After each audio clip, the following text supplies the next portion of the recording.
Peter Carey, born in 1845 and 50 years old. An ambitious sort, he achieved much success in seal and whale hunting around Scandinavia. Retired in 1884 with a small fortune. He invested his money in a property called Woodman's Lee, near Forest Row in Sussex. It was where he lived for 6 years, and where he was found dead yesterday. Has the investigation already begun? Yes and no. In fact, this crime is so mysterious that I would prefer you to join me down there. Give me half an hour to prepare, Inspector. Take your time and join me there. I have to go through the yard first. The Merry Men struck again. What have they done this time? They robbed a powder reserve. I'll meet you at Woodman's Lee, Mr. Holmes. I should help Mrs. Hudson here. I also have several appointments that I must keep this afternoon. I shall go alone, then. Inspector Lestrade, when will you remove my husband's body? It's sacrilegious to leave him here like this. As soon as we can, Mrs. Carey, I assure you. Allow me to introduce you to Mr. Sherlock Holmes. He's a detective. No doubt you've heard of him. I'll wait for you in front of the cabin, Mr. Holmes. My condolences, Mrs. Carey. Thank you, Mr. Holmes.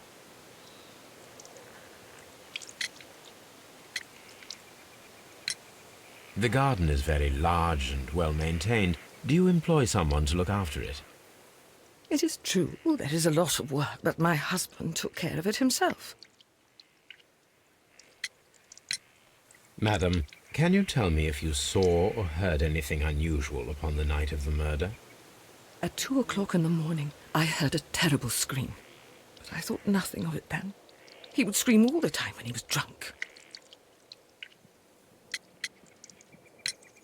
Can you please tell me what occurred on the evening of the murder? Well, Peter got drunk in the evening. He was in such a terrible temper. Usually whenever that happened, he'd stay all night drinking in his cabin before passing out.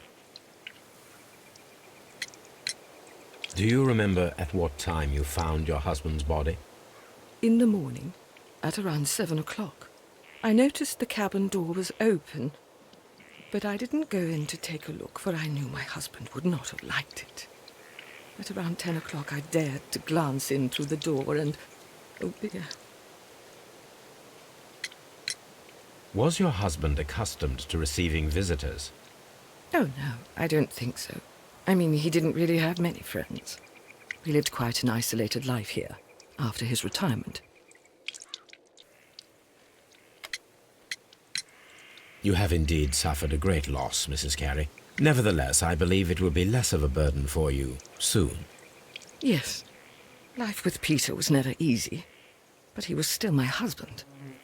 He was different, wasn't he, when you first met him upon your return from Plymouth? Yes, Mr. Holmes. Oh, my goodness, but how do you know about that? You undertook a pilgrimage to the Cathedral of Santiago de Compostela when you were young. That much is evident from the rosary in your hand. The shortest route for the pilgrim from England to Spain is from Plymouth. I believe that you met Peter Carey as a young sailor there, and you married him soon afterwards. That is indeed what happened, Mr. Holmes. How extraordinary. The door is locked. Wait just a moment, Mr. Holmes, and I'll open it. I locked it yesterday to ensure that no one should enter the cabin and tamper with the evidence. Ah, good thinking. Hello, hello, hello. What is it, Lestrade? It seems to me that someone has tried to force it, Mr. Holmes. Let me see. You're right. Someone tried to force open the door. I swear these scratches were not here yesterday. Our mysterious visitor came here last night. Well, he's not the man for the job. This lock is not a difficult one. Perhaps he did not have the right tool.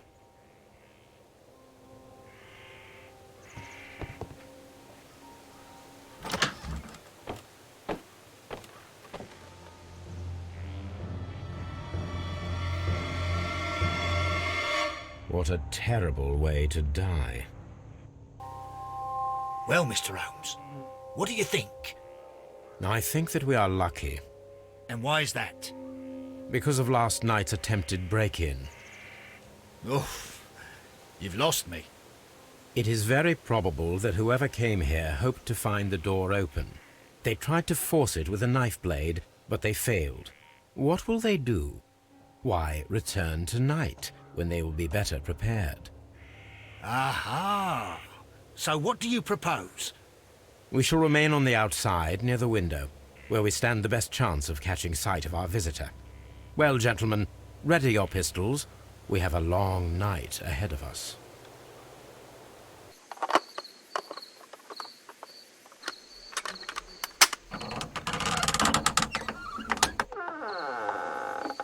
There's someone there. I'm gonna collar him. I'll be right behind you. Police! Hold it right there.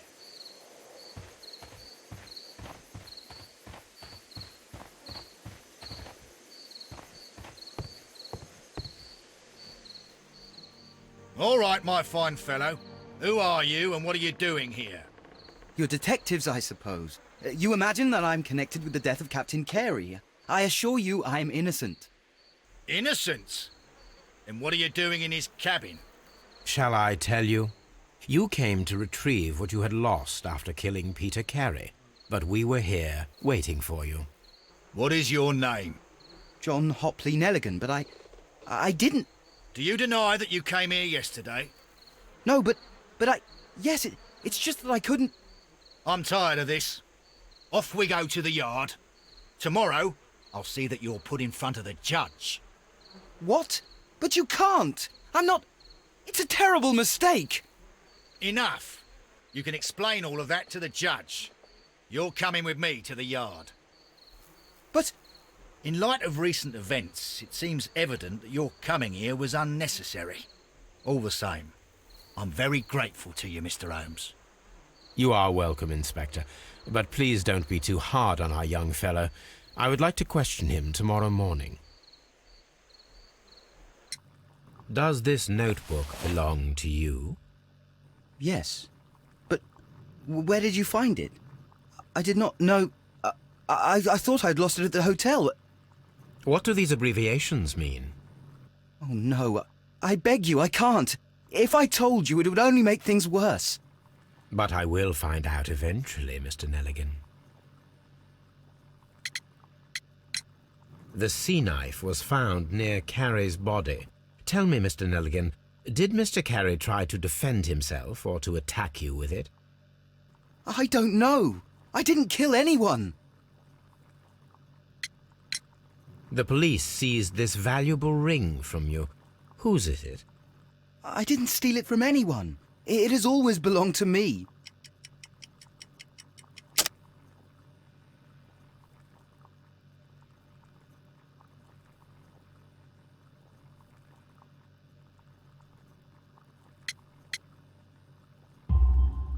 The ring's date of engraving is many years ago. You would have been a child then, hardly in any position to receive such an item from a partner. So, Mr. Nelligan, who is the true owner of the ring? The ring is mine.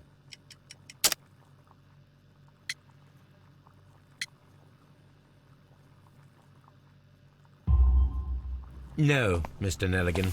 I believe that the ring had belonged to your father. Oh, but how do you know?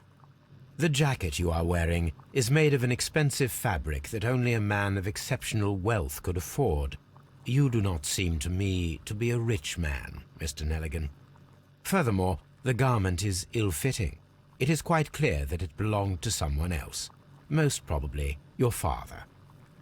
With your father gone and taking with him the family's wealth, as a little boy you had to find yourself a manual job, and it was most probably cleaning fish. You cut your hands often while working. I can tell from the scars. I'm speechless, Mr. Holmes. It all happened exactly as you say. This is the best possible result that I could get. Do you see, Watson? Throwing a harpoon and pinning a man to a wall requires either exceptional strength and training or diabolical luck. If it was luck, then it was a chance in 1,000 that night. Well, yes. Let us leave now. All right. But before we go, I suppose I'll have to pay for all these carcasses you've happily mangled. Very well, but please hurry. Of course. I have heard the story of Dawson and Nelligan, the West Country bankers. Yes, Joshua Nelligan was my father. I am aware that it had a bad ending. When the bank failed, it ruined half the families of Cornwall, whereupon Joshua Nelligan disappeared. My father was under extraordinary pressure. Dawson had retired. I was only 10 years of age at the time, but it was still old enough to feel the shame that befell our family. My father was convinced that he could pay off all his debts if the creditors gave him time. He set sail for Hammerfest in Norway in his small yacht, just a few days before an arrest warrant was issued. He left my mother a list of the securities he was taking. No word was ever heard from him again. We believe that his vessel went down, taking with it everyone and everything on board. Thank you for the story, Mr. Nelligan. At last, we are making some progress. Interesting. Joshua Nelligan and Peter Carey were both at sea in Norway. There is definitely some connection between Peter Carey and Joshua Nelligan's disappearance. Something new, Watson. I have the list of sailors who were aboard the Sea Unicorn. We shall soon learn what happened to Nelligan's father. I have only to find them. Let us hope they are still working at the harbour. I think that if you pretend you're from Scotland Yard... I doubt it, Watson. And really, I would prefer that all of this remains quiet for now. But I have another solution. I'll call in the specialist. And who might they be? The secret police division of Baker Street. Ah, you mean young Wiggins and his gang? Yes. Believe me, you'll receive more useful assistance from these little urchins than from a dozen yard detectives. Those children are everywhere. They see and hear everything, and they are cunning. All they lack is organization. I'll summon them. How will you do that? There is always a watch beneath our window. I have only to call him.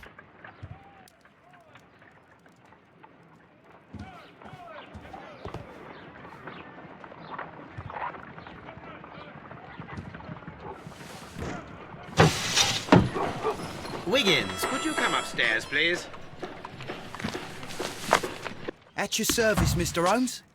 Wiggins, I need you to track down certain people for me. I'll give you a list. You can read, can't you? Big Oliver from our gang. He can, because his father is the coachman of a famous lawyer. Fascinating. Here is the list of sailors. Sailors? Easy. Just got to look where the rum and the red lights are. Sorry to trouble you, Mr. Holmes, but the inspector asks that you come to the station as soon as possible. Thank you. I'll be there shortly. Mr. Holmes, I'm glad to see you. As always, what happened? We have a new suspect, Liam Hurtley. I'm thinking that this case will be resolved very quickly now. Interesting. Pray tell. Well, the constable that I left at Woodman's Lee noticed a suspicious individual prowling around during the night. Do you have him here? Yes. He refuses to speak with us, but we'll make him talk. Let us hope so. Ah, yes, and one more thing. The constable told me that at the time of his arrest, the fellow was writing a letter. Do you have it? Of course. It's in the evidence room, at your disposal.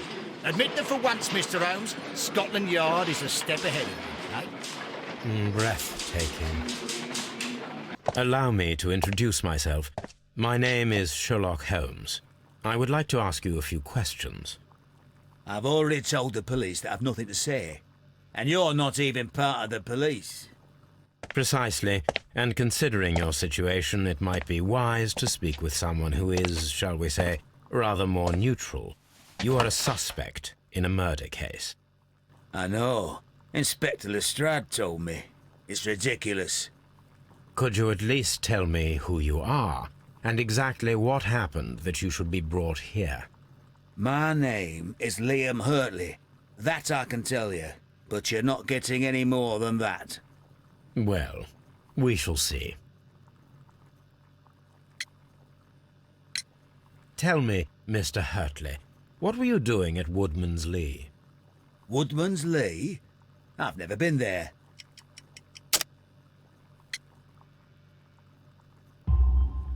The second pair of boots that you had with you when you were arrested perfectly match the footprints found near the cabin where Peter Carey was murdered.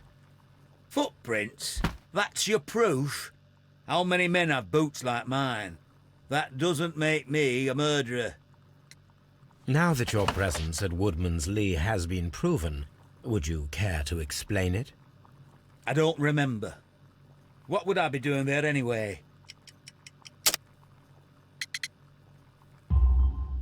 Because you are the gardener at Woodman's Lee. I'm not. How did you... I observed your hands. They told me that you work with the earth. Small fragments of plants snagged to your trousers indicate that you were mowing very recently. But the most obvious clue presented itself in the bird embroidered on your handkerchief. A crested tit, if I'm not mistaken. All right, you got me. Yes, I am a gardener, and I went there to get my tools. Tell me, Mr. Nelligan, what exactly were you hoping to find inside Peter Carey's cabin? I was trying to find some information about my father.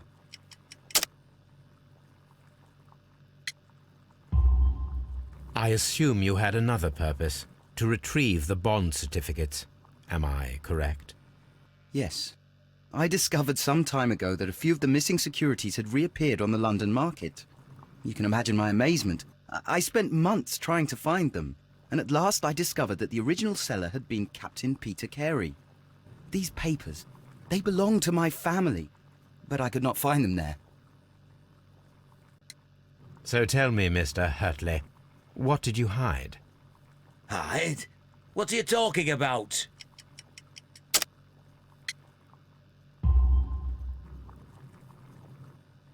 I did as you asked and hid them well. Should I continue? My letter? But the ink? That's impossible. A touch of chemistry, nothing special. Well, you're a smart one, but it's nothing. If you want to know, I was referring to my tools. It was to do with my work, see? I will check that, Mr. Hurtley.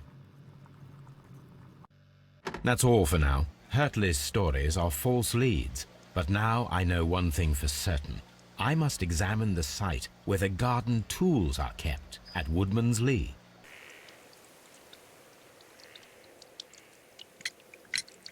Is this your husband's tobacco pouch?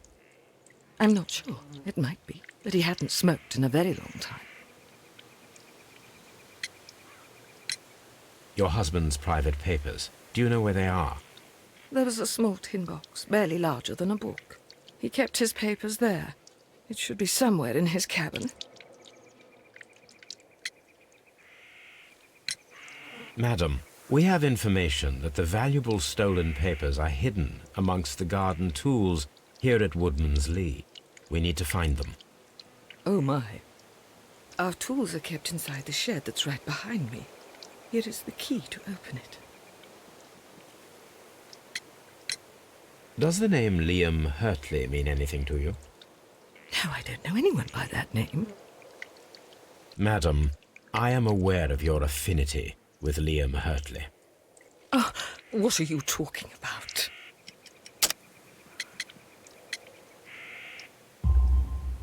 Mrs. Carey, we found your letters. My letters? I asked Liam to return them to me. I wanted to burn them. Why did Mr. Hurtley put them inside the garden shed? I don't know. I wanted them back, but I couldn't see him, not after what happened. Well, here they are. Oh, this is terrible. Terrible. Liam, how could he? After what he has done. You believe that he killed your husband? No, I do not know. I do not know. Leave me alone, please. Wiggins, could you gather some information on one of the sailors that you found? His name is Patrick Cairns. We found Patrick Kent's. Good job, Wiggins. Where is he? He lives in a small furnished dump of a room, but he's always at the Sea Witch pub, where he does arm wrestles for money and drinks. Excellent. Here is your reward. 2 guineas. Thank you, sir. Well, good for you, I reckon. You're stronger than you look. Here's your 10 shillings. I'd like to buy you a drink. Good winner as well. That's good. Let's have a drink.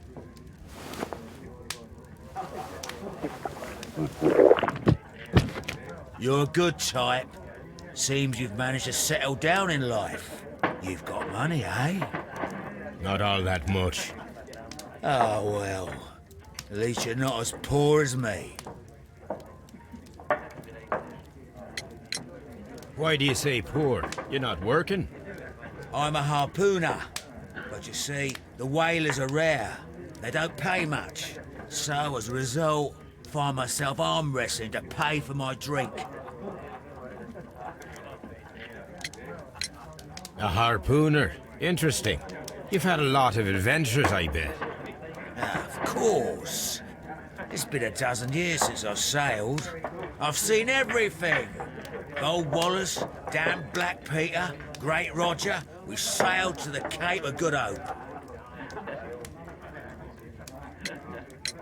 Black Peter, you say? I've heard rumours about that one. He was the worst of them all. He was a liar and violent too, swinging those fists of his around. He was a tyrant and not much of a captain. At least, not as good as Great Roger. I see. Yes. I was told terrible tales about Black Peter. But you ain't heard the worst. Tell me, and let's have another drink. It was in 1883 that it happened. The August of that year. Peter Carey was captain of the Sea Unicorn, and I was a spare harpooner. We were coming out of the ice pack on our way home. One evening, we saw a little craft that had been blown north. There was only one man on her, and he wasn't a sailor. The crew must have thought that she'd foundered, and they made for the Norwegian coast in the dinghy. I guess they all drowned. We took the man on board. And who was he? I dunno. During the crossing, he and the skipper enjoyed some long talks. His baggage was just a tin box. That's strange enough. Aye. Even stranger was that on the second night, he disappeared. Nobody knew what happened to him. And of course, nobody could ask Black Peter about it. You know what happened, don't you? I do. I saw the skipper tie his heels and push him over the rail in the middle of my watch on that dark night. 2 days before we sighted the Shetland lights. Black Peter's a murderer. Aye. Those that know him wouldn't be surprised to hear it. But all this must stay between us. All right? Of course. Back in a second. I'm off to the Ghazi. I'll be here with my drink. Have you got any tobacco? I've run out of mine. Nah, I lost my pouch. I don't know where. Wait a minute. What's this? Oh, is this your tobacco pouch? Well, oh, it is. Well, I have to go now. I know a captain who's planning an expedition to Cape Cod. Captain Ahab's his name. He commanded the Pequod. He might need good harpooners. I'll tell him about you. Maybe. If you like, aye.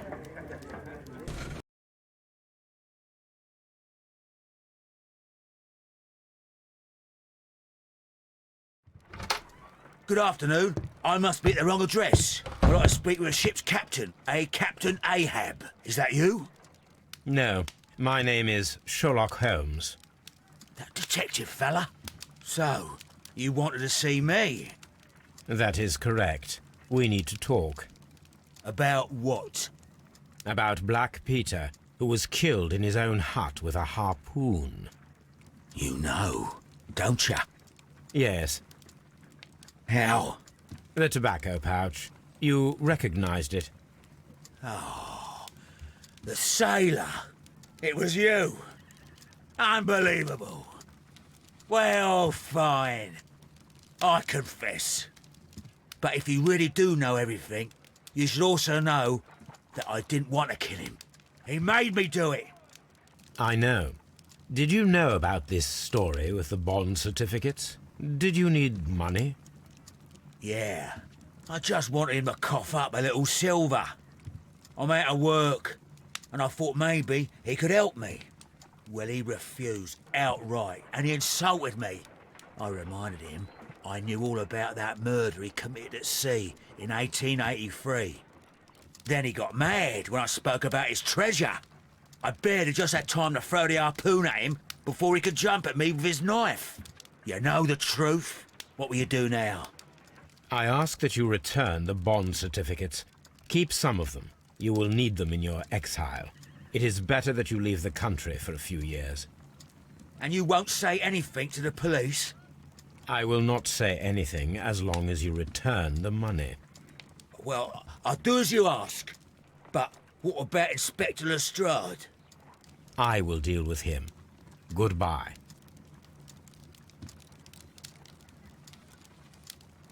It's good that you asked me to come, Mr. Holmes. We do need to talk. About what? What do you mean? Our case, Mr. Holmes. You sent me a message via your little thug, His name is Wiggins, Inspector. telling me that the case is solved. Well, Mr. Holmes, tell me, who is our murderer and where is he? The morgue. Eh? His name is, or rather was, Pablo Coventrao. He was also on the ship with Peter Carey, and he was a harpooner. I'll tell you everything, Inspector, but do calm down. Mrs. Hudson will bring us tea and orange cake. Orange cake? You're spoiling me, Mr. Holmes. That's my favourite. Ah, Mr. Holmes. Inspector Lestrade told me that I should thank you for clearing my name. He also said that you were waiting for me here.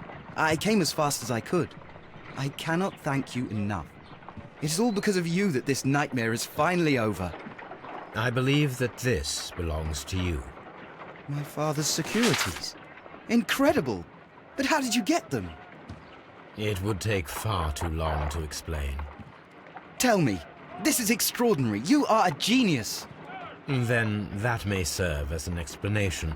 Goodbye, Mr. Nelligan, and good luck. Goodbye, Mr. Holmes. And thank you. 1,000 times thank you.